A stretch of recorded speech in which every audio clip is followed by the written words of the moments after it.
Travis Wayne Goodsell, by popular demand by Mormons. You're done. I'm back from retirement. I'm not happy about it. But Mormons are asking questions now because of the Book of Mormon videos.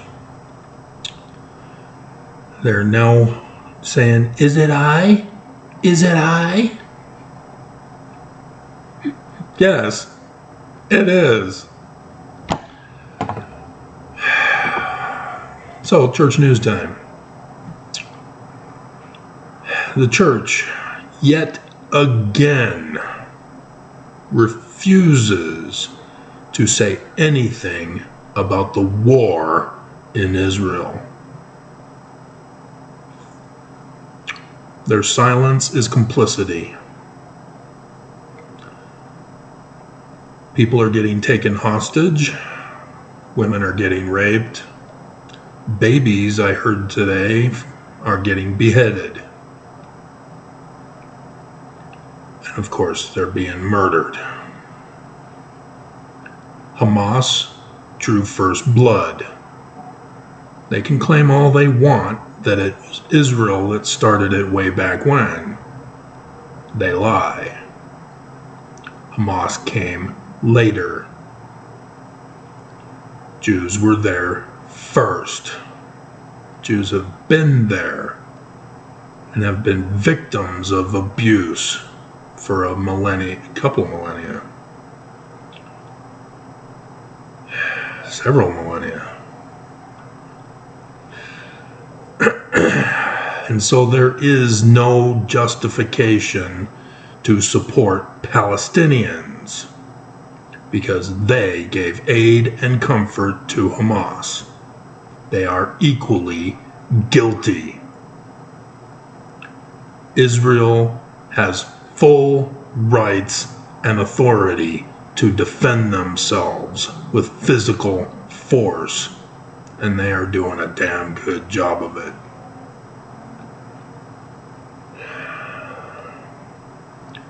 You've never read the Law of Moses, have you?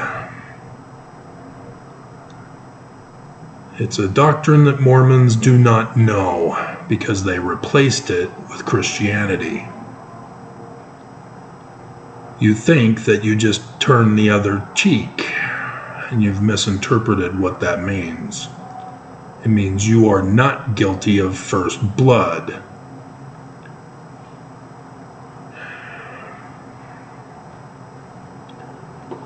This event was the worst upon the Jews for a very long time.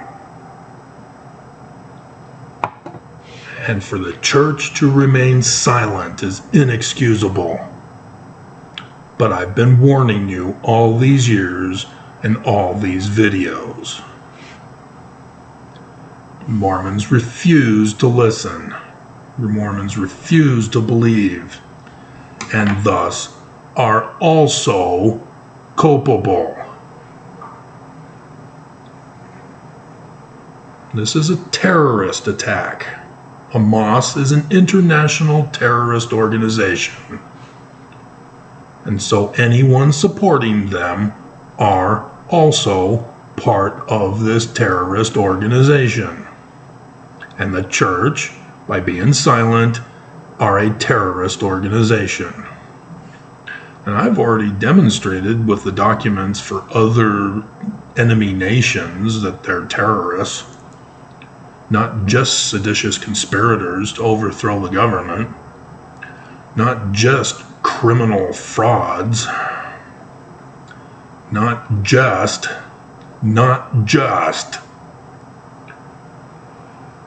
For Mormons to continue to be ignorant or claim ignorance, to claim religious freedom.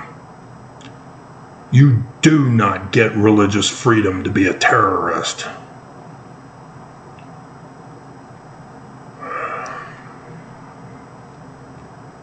This church is the most evil group that has ever existed on the face of this earth. And it's not a joke that the fulfillment of the prophecy of the name of the church right now is Lucifer.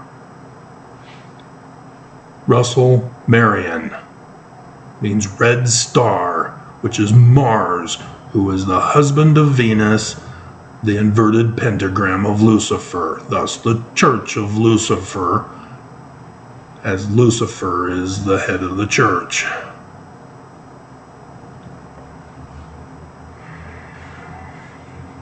You wanted me back. Not a single Mormon can defend this church. You have no claims to soundly excuse this church from what they are doing, because every single one of you are compromised by them, by paying them money.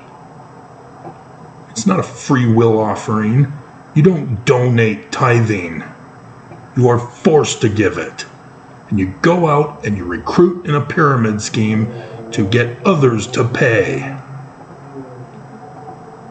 This is crime organization stuff.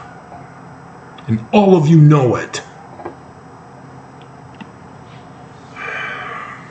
So, in other news,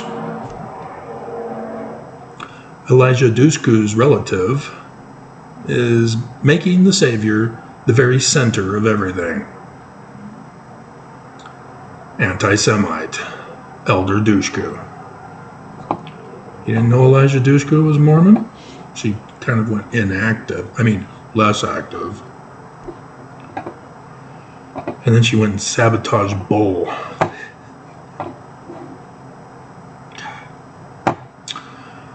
And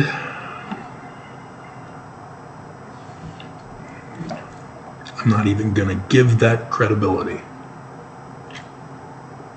That replaced my college. So, Garna Mejia is back in the news again. Apparently, they don't want her to be in charge of anchoring or speaking in the Mormon Tabernacle Choir's Sunday morning thingy. Whatever it is, music and the spoken word in Spanish. If you remember when I was not retired before, I was doing the videos that she needed to be saved. She's an evil Mormon because she's not married. She hasn't been having kids. Are you a single woman in the church, women? Do you know that you're evil? Did you just think it was men who don't get married by age 26, which was actually 21, and it was by Heber C. Kimball, not Brigham Young? 21. So that doesn't give men much time after their mission, does it?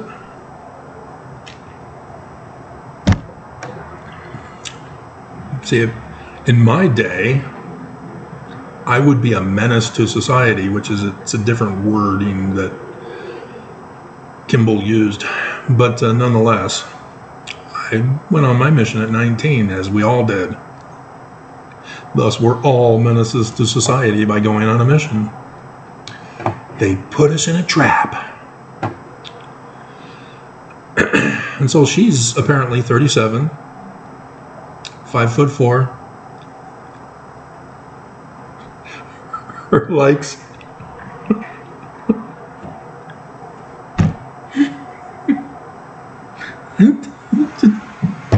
They're pimping her out again.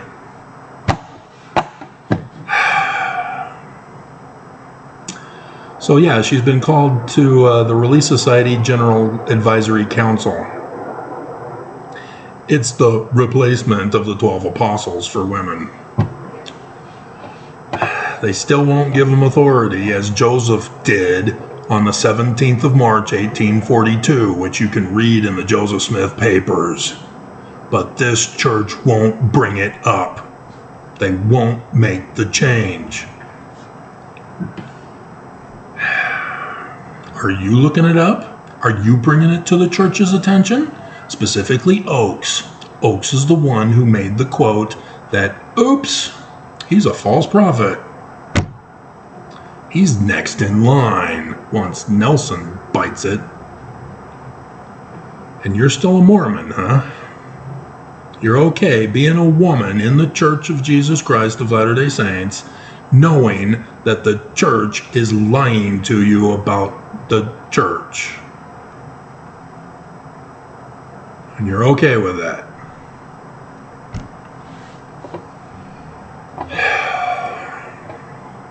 And so apparently she lives in the area where I was also looking for a new apartment when I got this one instead.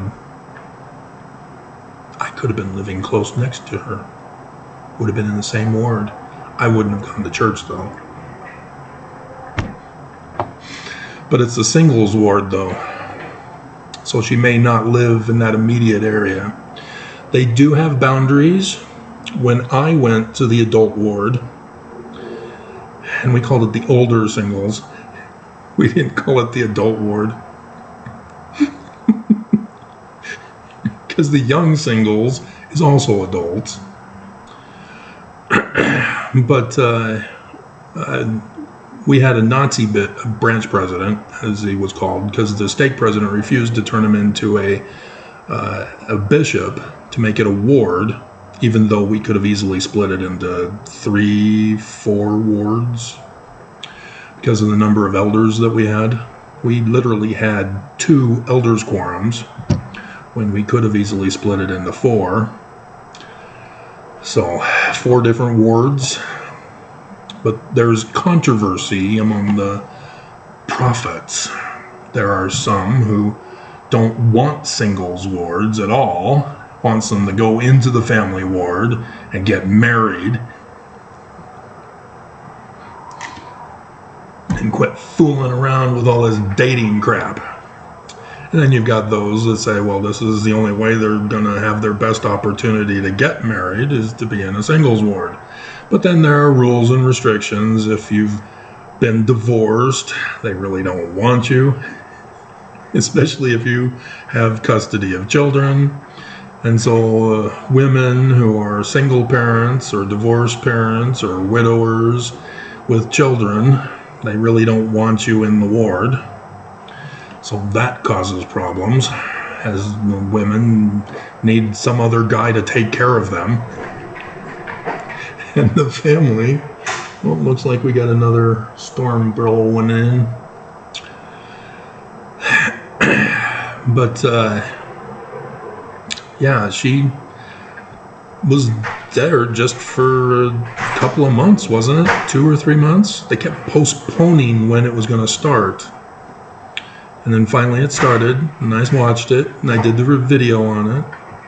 But now she's failed to get a husband in that location, so now they're giving up on her. She's only 37. She can still put out potentially 8 more babies.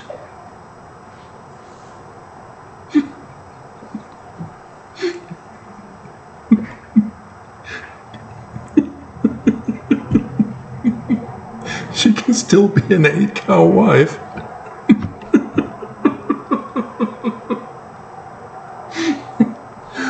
Oh, Garna, you do need to be rescued. She's got an excellent resume for a career woman, but again, she's evil and wicked. Church doesn't want career women. They want her breeding. And they've given up on her.